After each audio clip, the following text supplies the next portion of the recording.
Hey everyone, today I'm joined by Steve Guberman, founder of Agency Outsights and a business coach for agency owners. Steve has successfully launched, grown, and sold thriving agencies and now helps other agency leaders achieve balance, profitability, and operational excellence. I wanted to bring Steve on the show because his expertise in helping agency owners transition from creative professionals to effective business leaders is invaluable for anyone looking to scale and streamline their agency. In this episode, we discuss how to transition from accidental agency owner to confident leader, the keys to effective goal setting and delegation, strategies for building systems that drive growth and reduce stress, and more. No one was asking for another community, but I've made one anyway.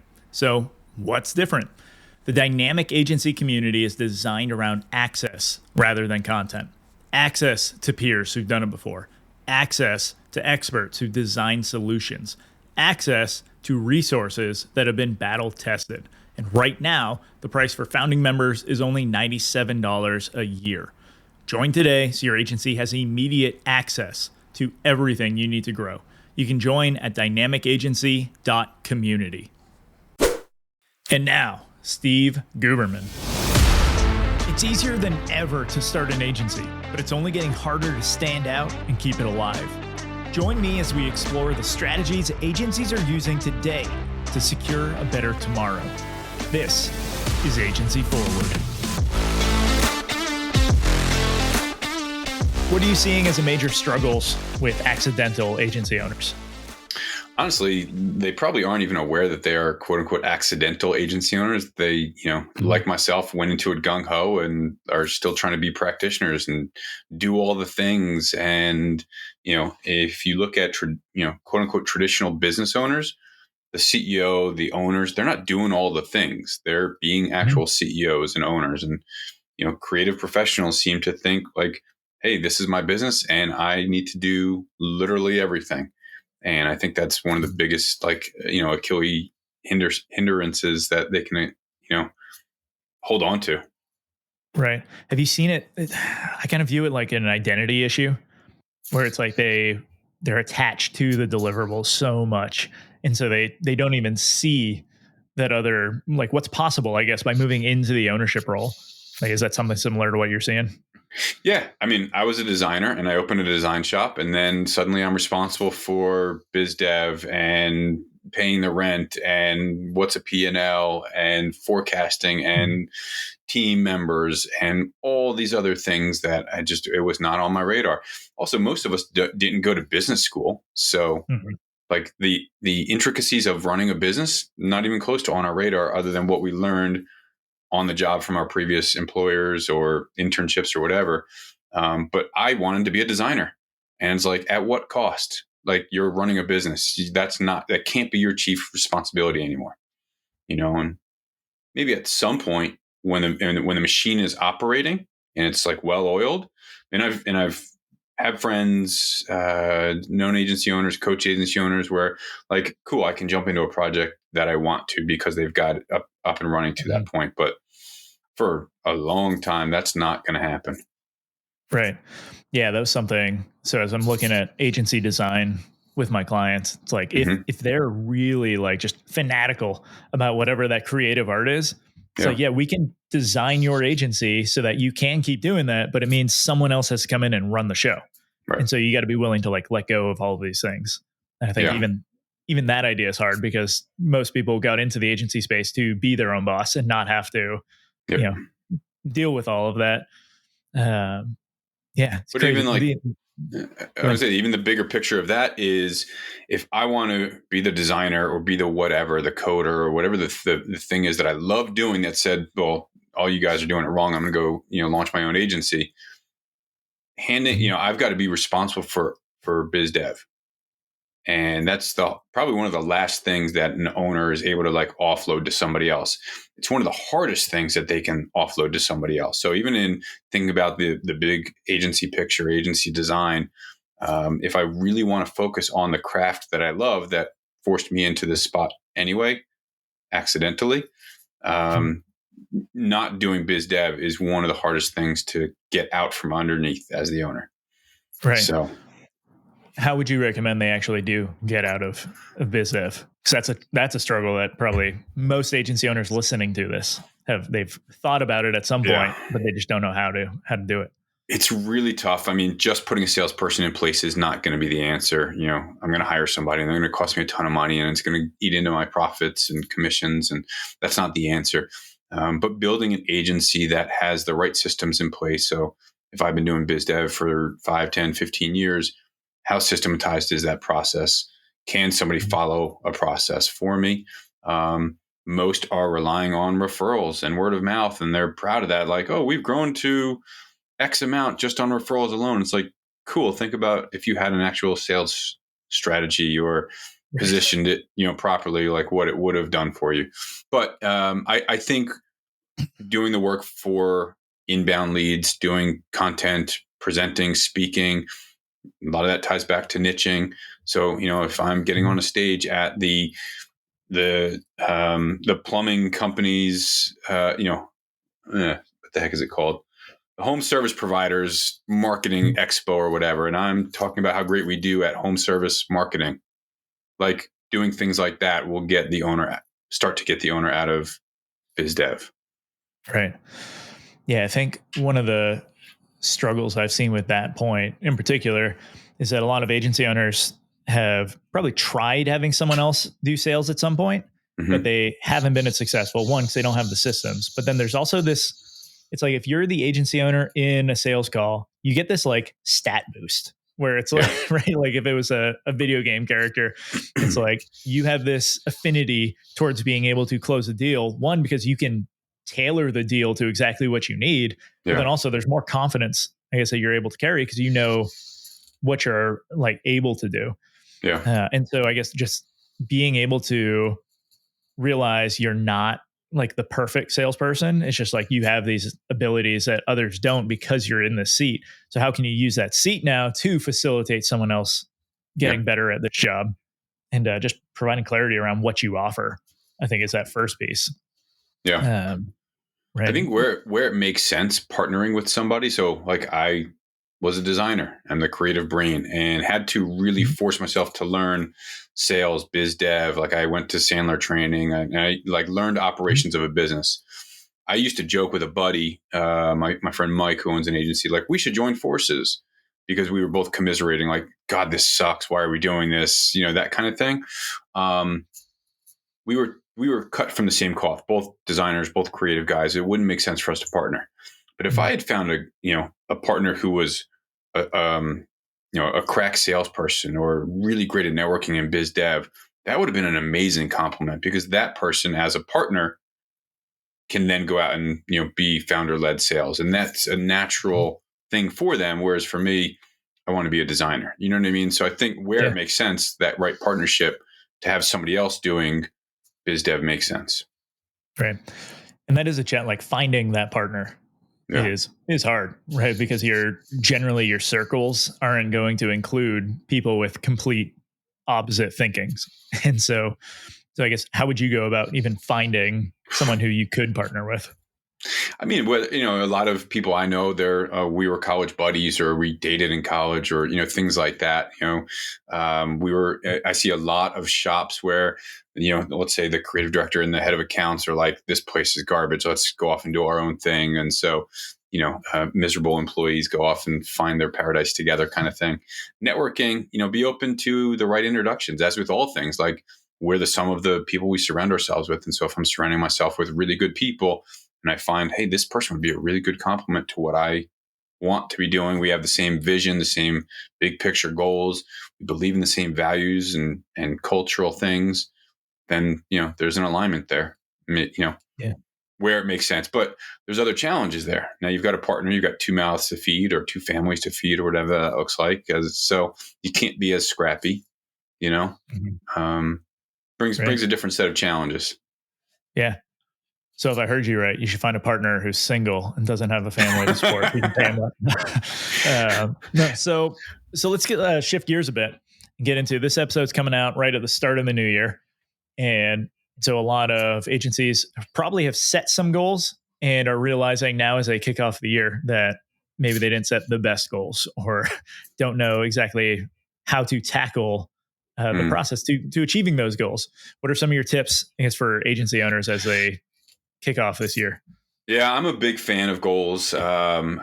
It goes back to like when I was in grade school. My parents, and most of them, my dad would sit us all down right before like the new marking period. So, what are your goals for this marking period? And I was a horrible student. So I'd be like, "Oh, can I get C's?" Like, and no, Steve, you got to dream bigger. And they were so it was either like self-diminishing goals of like maybe I'll get C's, or when he would pressure me, be like, "I'll get all A's, Dad," and it was highly unrealistic and not attainable at all. I don't think I ever got on a roll. Art school was in my future, obviously. So, I believe in the model of SMART. There's some coaches that believe in the messy goal model, like just big chaotic, things, and then reverse engineer them into reality. I think that it's okay to dream big, but start with, the SMART goal model. They got to be specific, measurable, attainable. Something where they are, yeah. relevant, and time based. Keep it on my wall. I always forget the R too. It's like, but if I'm just coming up with like year one, I want to make $10 million. That's just not attainable. It's not realistic. It's not going to happen. If I say I want to make X amount of dollars, but I don't put time based on it, it doesn't make sense. If I say I want to make a lot of money or have a lot of employees or have the best clients, it's not specific. So I believe in starting in Q4, or, if we're playing on calendar years, start in Q4, but get a jump in the game and shut off the agency, step away from the agency, whether it's alone or, with your team or with your spouse or your partner or somebody. Like, develop what this vision of the business is. The specifics of like, here's what I envision my business being and doing and providing for me and my family, and the team that I envision supporting it, and the color of the paint on the walls, and like the specifics, like map it out. And then I can say, all right, in the next 12 months, what do I need to accomplish in order to make that picture a reality? And that picture can be a year down, 3 years down, 5 years down. But I need to focus on what needs to happen in the next 12 months in order to make that 3-year picture a reality. You can leverage the EOS principles of like, find that big, hairy, audacious goal, the BHAG they call it, and break that down into like quarterly projects and rocks. But I think you need to reverse engineer it into quarterly goals, monthly goals, weekly tasks, daily tasks that are going to lead to accomplishing the bigger pictures. Yeah, something I've noticed is that a lot of agency owners will find that BHAG and then anchor to that, and they don't necessarily break it down in a way that is digestible or even consumable. Forget the digestion part. And so they, even like if they break it down into a monthly like target to be able to hit their annual goal, that monthly target's huge. And it's like, okay, but if I don't hit that, and then they end up not hitting it that first month, and then they just throw it out and say, okay, let's move on to something else. And something I found is helpful, at least for me personally, and some of the stuff I've been doing with my business, is this idea of incrementalism. And so it's like, what is that smallest step that I can just do every single day that will get me closer to my goal? So even if I don't make any more progress, as long as I do that one little thing, I'm good. And usually it's like 15 minutes to be able to progress. And there are days where I can block my calendar and get a ton, moved forward on that. But other days it's like, man, that's it. But that's, and with like my workout schedule, like personally, now moving away from the agency stuff, like that's helped a lot with like just making sure I'm doing something to work out and not feel guilty, come going to bed that night and being like, oh, that's another day I didn't work out. But there's a lot of parallels there. So I start a snowboard workout training program, typically October 1st. I didn't start at October 1st. And so then I was like, well, screw it. If I didn't start on time, why am I going to start now? And so I started late, but yesterday I missed it. And today my fiance came in, did you work out yesterday? I was like, oh, shoot.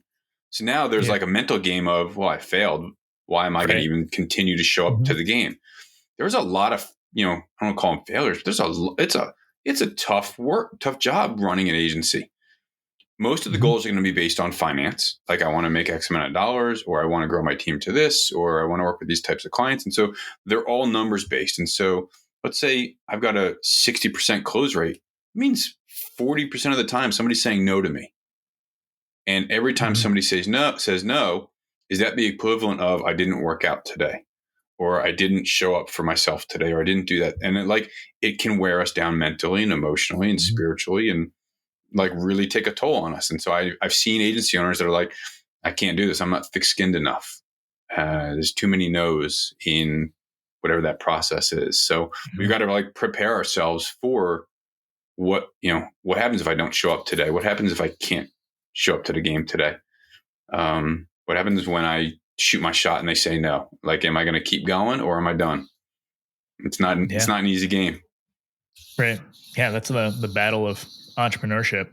Yeah. And it feels lonely at first. And then you're also getting told no a lot, probably more than you expected initially.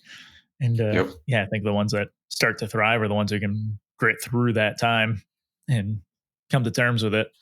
And learn Uh, from it. Like right. why are all these no's happening, or why didn't I feel like I could show up today, or what do we miss, or you know what dials can I tweak, kind of thing.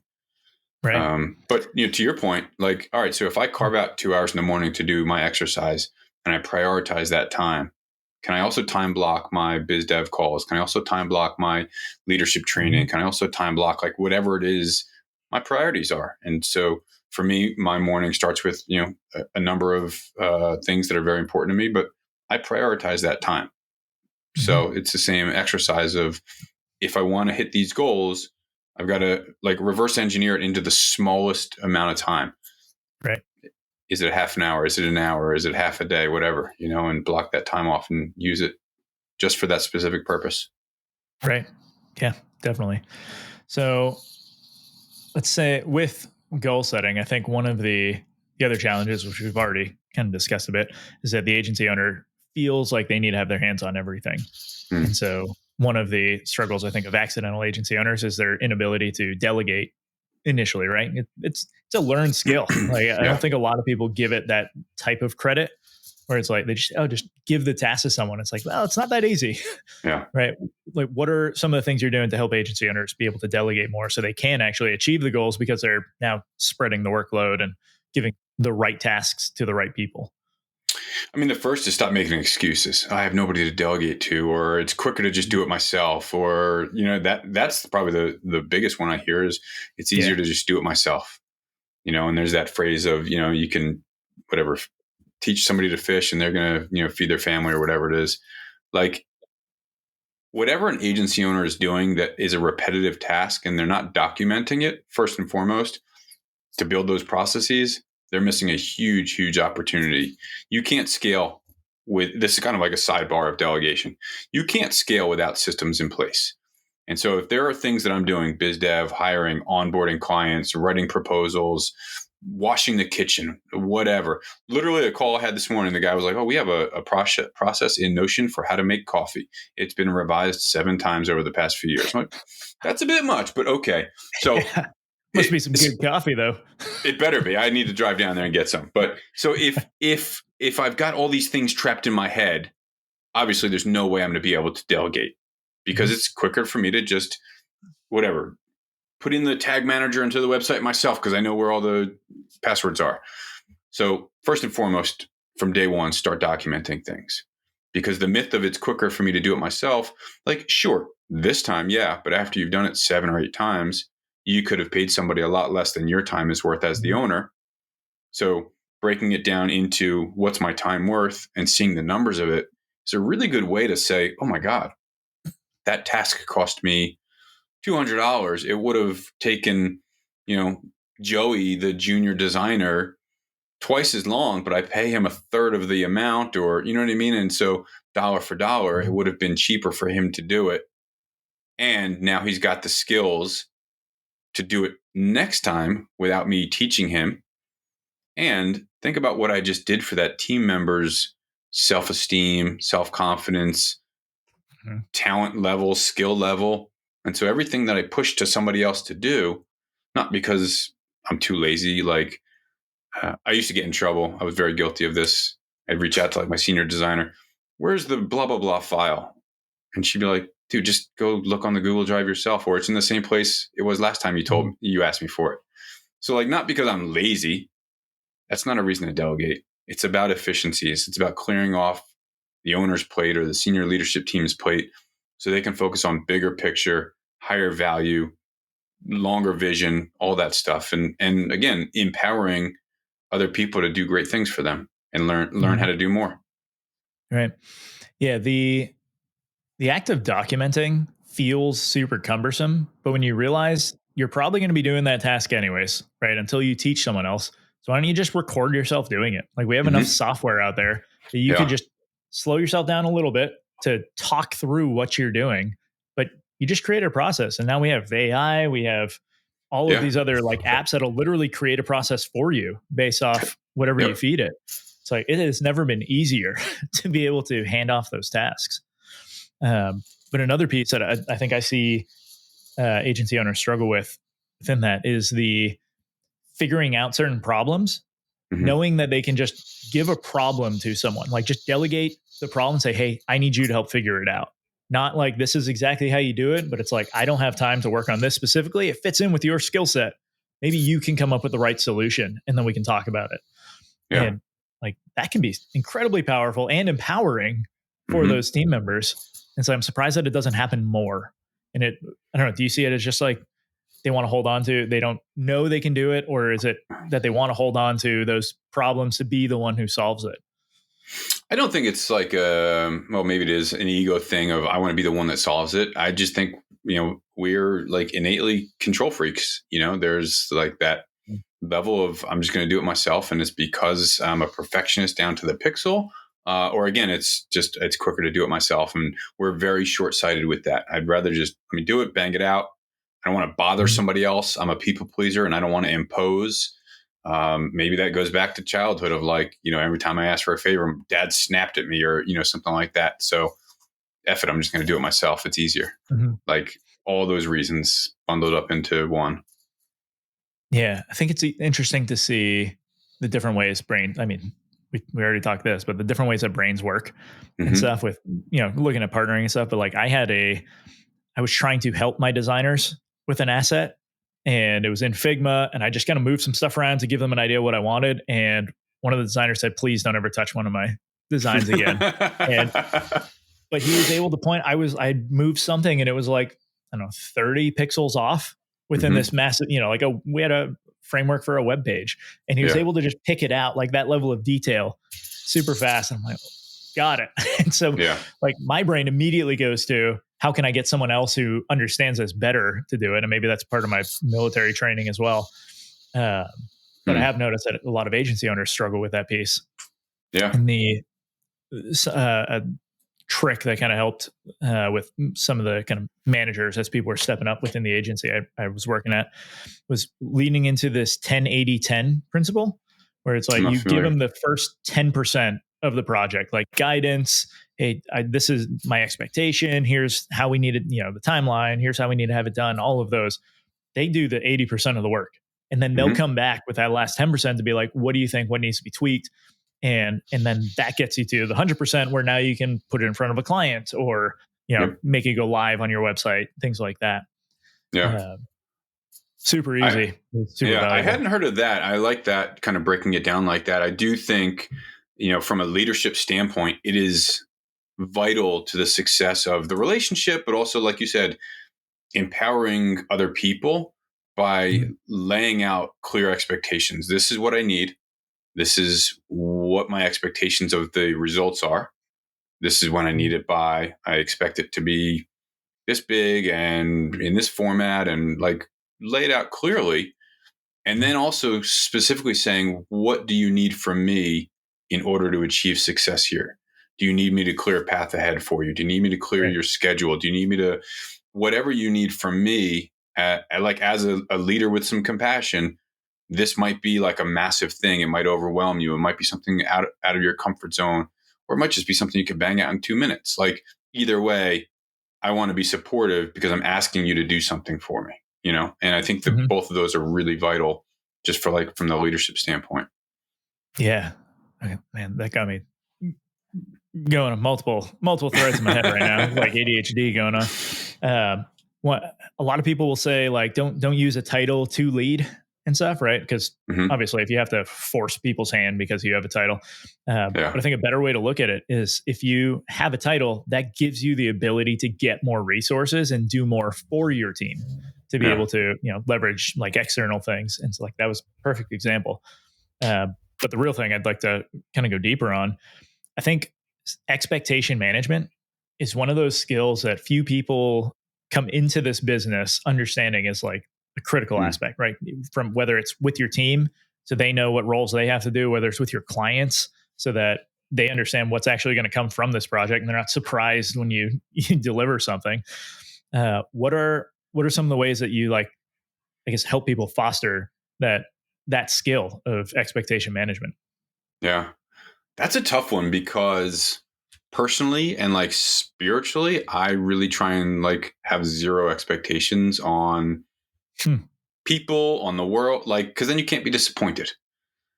But it doesn't work in this instance, Mm-hmm. right? I'm asking you to do something for me.